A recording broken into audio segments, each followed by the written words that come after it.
What's going on, guys? JPB Duel here. Hope you guys are enjoying your weekend. And for today's gameplay, we have an Adventure Springs versus a branded Tri-Brigade, with my opponent playing branded Tri-Brigade going first. Now, first of all, I do apologize once again for not being able to stream throughout the week. I know I was extremely busy and my schedule was completely messed up. But going forward from today, my schedule has been arranged back in order for me. So coming up next week on Mondays, I will be streaming on my regularly scheduled time. So we're back, boys. That's all I wanted to talk about. With that being said, let's get on with today's replay. Now, as you guys see in my hand, I have no hand traps whatsoever, okay? But we are going second, and I did start with an evenly match in my hand, which is pretty good card going second. Also, I have the adventure combo in my hand, so it baits out Ash Blossom. I was only hoping for the opponent to not have Max C in his hand. My opponent starts off his turn by activating Fractal. Fractal pitch out the Nerval. Nerval search for Kit. Okay, weird way to combo, but that's whatever. Now, again, I hate what this card does, okay? Rescue Cat says you can send this card to the graveyard, special summon 2 level 3 or lower beast monsters from your deck, but their effects are negated. Now, usually, this Rescue Cat summons out Kit or 2 Kits or 1 Kit, 1 Nerval. Doesn't matter, they do the Tri-Brigade cards in the field. But people have now started playing this card. I hate this card since the first time I saw it. Since the first time I went up against it in last season. It's called Pero Cerberus, okay? I hate this card. This card states, if you take damage by battle or an opponent's card effect while this card is in the graveyard, you could banish this card from your graveyard and target one card on the field, destroy it. Doesn't matter which card it is. It could be face up, face down. One card on the field is going to get popped. So as a Prank Kids player, you do damage them through your card effects. So, right, it's going to trigger out the Cerberus. And another extremely annoying thing about the Para Cerberus is that once they go into Revolt, they can get the Cerberus from the banishment pile, put it on the field, and then that card goes back to the graveyard. Again, not a once per turn thing. This can clear out floodgates, this can clear out monsters, you know, it does all kinds of stuff, and I hate this card. I lost to one of these guys way back because of this specific card.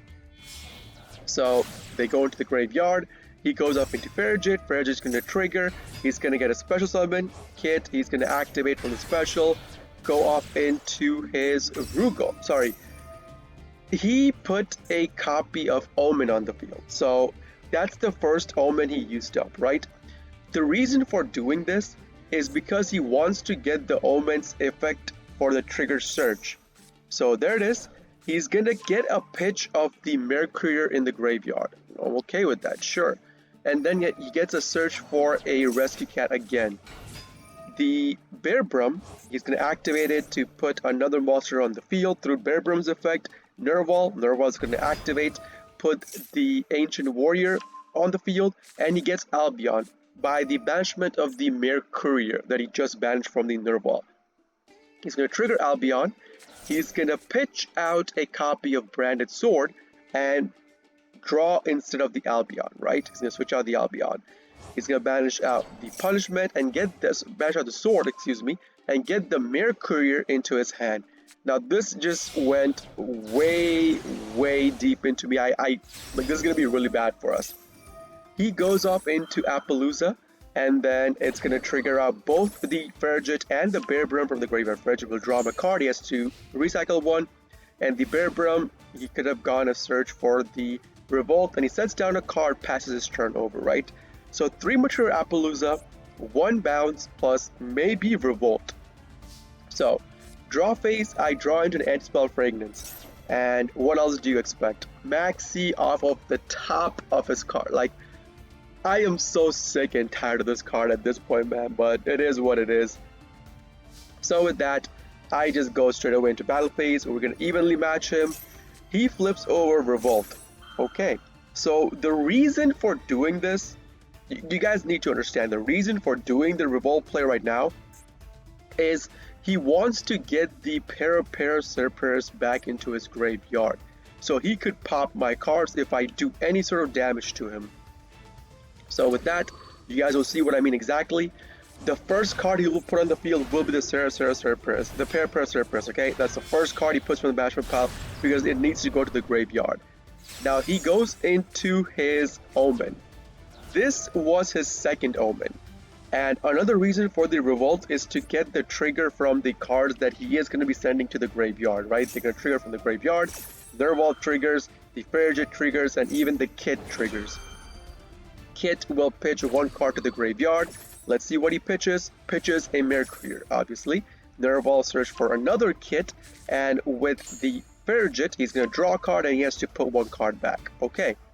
Then main phase 2, I go into my adventure combo. Now keep in mind, guys, I am under max C currently, and even though I am under max C, what I wanted to do with this whole play was bounce out the Appaloosa off of the field.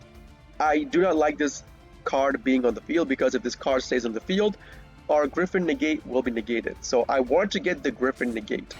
I'm going to normal out my Prank Kids monster. Like, I have to show him I am playing Prank Kids. And I have a combo starter card for my next turn in the form of Prank Kids Place, so that's okay with me. And the reason for normal summoning is for me to be able to trigger out the Faithful Adventure to search for my Draco back. So we got the search off, and now I'm going to search for my Griffin. So the first thing we have to do is attach the Draco back to the token. You cannot activate Griffin from your hand before you bounce the Appaloosa because Appaloosa will negate out the Griffin coming on the field. So we have to first bounce out his card, and I'm going to end my turn with that. So the reason for not summoning out Griffin again, we are under max C, so Griffin has to come out on the opponent's turn. I'm going to set down all my cards, pass my turn over. Anti-spell Fragrance activates, so opponent cannot activate any spells anymore. Also, the reason for setting down Prank Kids Place right now is because of the anti-spell Fragrance. So that way, it does not affect me when I want to activate Prank Kids Place to search for my Prank Kids monster on my next turn. He had a Karis in his hand. I'm okay with that. On the activation of Karis, I'm gonna put the Griffin on the field face up defense. Obviously, we want to get the Omni online. Now he's gonna activate Nerval, get searching for another Karis. This guy has cycled through a lot of his cards, okay? He has cycled through a lot of his Tri-Brigade named cards. Okay.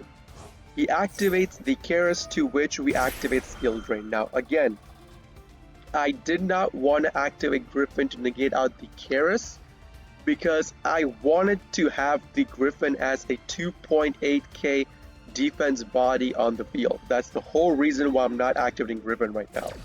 So with that, it resolves. Karis is going to get negated. Good for us. He's going to activate the Mercury, get the Albion search again. Albion is going to trigger. He's going to pitch a Fallen of Albaz, and he's going to recycle out the Fallen of Albaz. Now, this is where the big brain stuff happened. This guy, to get the skill drain off of the field, or even the anti-spell Fragrance, but in this scenario, most likely it's going to be skill drain regardless. To get it off of the field, he made a big brain play of using the Karis to bump into my token. So that way, he takes damage, right? He took damage. That's going to trigger out the Para Cerberus in the graveyard, because since he took damage, it's going to banish itself and it's going to pop a card on the field, which is so sad. Like, he used up both these Para Cerberuses to pop both my Omni plus my Skill Drain. I hate that card, man. I hate that card so much. So my Floodgate and my Omnis are now gone. Then normals out a Kit because obviously he still has a normal summon. He's going to trigger it, go into Rugal, link up into Access Code, and then Access Code will start popping cards. So Access Code comes to the field with 5.3k attack, and with that, so again, he chained wronged, but I mean, it's whatever. You have to chain your Access Code chain link 2, so that way your opponent can respond to your card's activations, but it's up to the opponent. So one banish, he pops my token, yes sir. Second banish, he's gonna pop my Prank Kid's place. Third pop, pop itself, pop my Prank Kid's combo starter card. So this actually became a really bad situation for me now. Because anti-spell Fragrance means that if I draw into a Prank Kid's place, we cannot activate it till our next turn.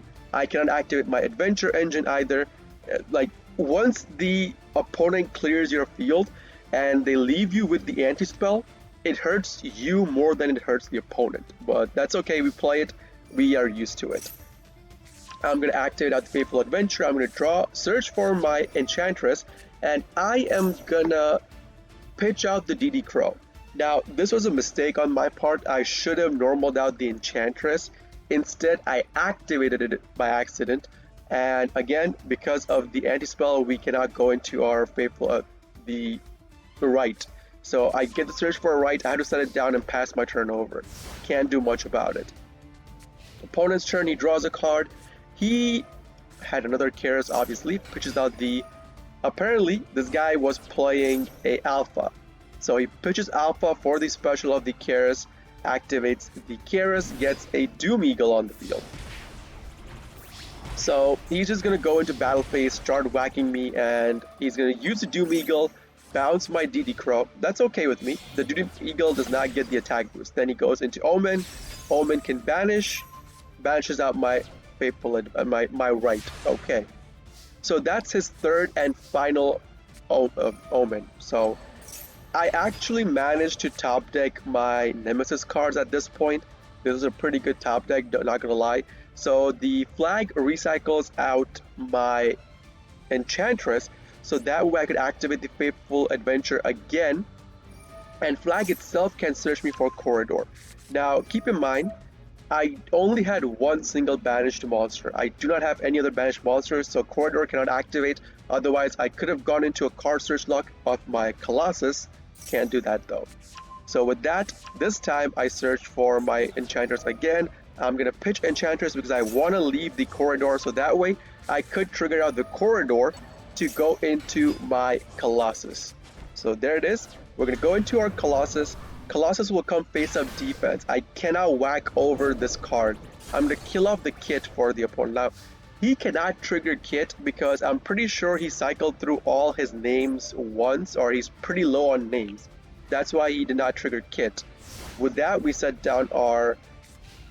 We already had set down the right and we pass the turnover. The opponent instantly goes into battle phase, kills off my flag, and then he ends his turn. Okay, good for me, I guess. We draw into another anti-spell Fragrance. Not a good card draw. So I'm going to activate my right, and apparently the card the opponent drew was Maxi, so he Maxis me. Whatever. Hate that card, but okay. Put it in face-up defense, and we have to pass our turnover. So the reason why I'm doing this, I'm trying to stall out the game. Because I know I still have an out towards the Omen. So I'm just trying to stall out the game right now. Draw into Ash, useless card. We're going to activate the Fateful Adventure again to search for Enchantress. He ashes it, so no search for the Enchantress. I'm okay with that. That just baits out an Ash Blossom. So that way, if I draw into my Prank Kid's combo starter card, I could do full combo. Now keep in mind, it is turn 11. I have not been able to go into my Prank Kid's combo at all, okay? My Meowm was still in the extra deck. All my Prank Kid's cards are still in my extra deck. I was so frustrated with this game. Like, 11 turns, cannot draw Prank Kid's combo starter card. Opponent draws a card, flips over Call by the Grave. Call by the Grave's out the Thunder card in my graveyard. I only had one single Thunder monster in the graveyard, which was the Corridor, which was preventing the destruction of the Colossus. So this way, he could use the Omen to kill the Colossus, and then he's gonna be... I won't have the card search lock on him. So unfortunate, but okay. That at least baits out the Call by the Grave, because if the Call by the Grave stayed on the field, I would not have been able to go into my Prank Kid's combo. So to avoid any further damage, what I do is I set down my Ash Blossom, and I already set it down, and I pass my turnover. The opponent does the Foolish Burial on the Rescue Cat, okay, whatever, passes his turnover. My turn, I draw Foolish Burial for turn. Again, a dead card at this point. So now I get the Fateful Adventure search, pitch out the Enchantress, Enchantress active. We're gonna get the right into our hand from the graveyard, set it down, and pass our turn over. Now I'm even gonna set down my Foolish Burial because I want him to think it's Imperm, Call by the Grave, or something. So in that way, if he has a targeted pop, he would pop that card over this card. With that, the opponent sets down a card, goes into battle, kills off my Ash Blossom. Okay, pass the turn over. With that, we go into my draw phase. I draw for Corridor. Again, not that great of a card, but whatever. So I do Foolish Burial on DD Crow to thin out my deck. Again, I have not drawn into a Prankist combo starter card yet, aside from the first turn, so I'm thinning out my deck in the hopes that I draw into one of them. Then we activate Corridor, put it face up defense, recycle out the Enchantress.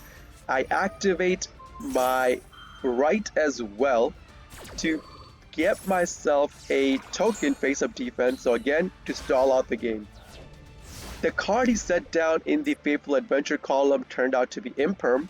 Okay, Imperm's out on my Corridor, so that way I cannot get the search for Enchantress. I'm okay with that, we don't care much for it. So with that, he goes into battle phase, kills off my Adventure token. Okay, sets down a card, passes his turn over. Good for us. Get draw for the Enchantress. I was so mad at this point. Like, I could have searched for the Enchantress, but instead I draw into her. So I set down the Enchantress face down, pass my turn over. Opponent draws a card, he just goes into battle phase, kills off the face down card, which was my Enchantress, and then he Call by the Graves out my Enchantress. So that way, I cannot trigger it from the graveyard to banish to search for my right. Finally, turn 18, I draw my Prankist combo starter card. So I get my Roxy's, go into Meowmoo, activate Roxy's, and I have to hope, okay, I have to hope none of these cards is a call by. I mean, I'm pretty sure he went through both his call buys. He threw Ash Blossom in my face, he double maxied me. So I have to hope these two cards in his hand are not Ash Blossom or Maxi. Just have to pray. So Roxy's goes through, good for us. We draw into Panday. So that means if this Doodly-Doo Surge gets impermed, we don't care. We still have full combo. So I'm going to activate my Fansies, Chain Block with Doodly-Doo, and no imperm. Okay, so Doodly-Doo searches for our pranks. But again, we are pretty much blocked out because of the Anti-Spell Fragrance. Anti-Spell Fragrance still kills our spell cards, so I cannot activate these two cards this turn. So with that, I'm going to go off into my second copy of Doodly-Doo, activate Dropsies because I need the life points, then go off into Bow Wow at the end, activate Lamseas. Now at this point, he does not have any more Para Cerberus in the graveyard, so I am good with the burn on the opponent. He cannot pop one card on my side, or two cards if he had two of them. With that, we go into Unicorn. Obviously, the card I will be trying to bounce will be the face down cards. It goes through because I was trying to go for the access code play. I mean, let's be honest. It would have been a 5.3k whack. He would be down to 1k life points, and it was a 50-50 split, okay? 50-50 split between these two cards being imperm. I chose the card that was over here, and I was hoping that the card that's left on the field is not imperm, because if it is imperm, I cannot beat over the Omen. So access code activates, we get the 5.3, we get the banish. I'm going to pop the second face down card, which turned out to be 1 for 1, okay. Then we're going to pop out the Omen. Omen's going to not trigger. I'm pretty sure he was out of names at that point, and with that, I get the scoop. I know that this was a long game, but it was 18 turns in the making to draw for one Prankist combo starter, dude. It was so frustrating. With that being said, it's the end for today's video, guys. Hope you guys enjoyed it, and if you did, please consider hitting the like button, subbing to my channel for more daily Prankit video uploads, and if you guys are interested in the live version of all of this, I do live stream on Twitch, twitch.tv/jpbduel. Link along with my schedule and a link to my Discord will be in the video description itself for you guys to check out. This is JPBduel signing out for today. I'll be seeing you all in the next video, guys. Peace!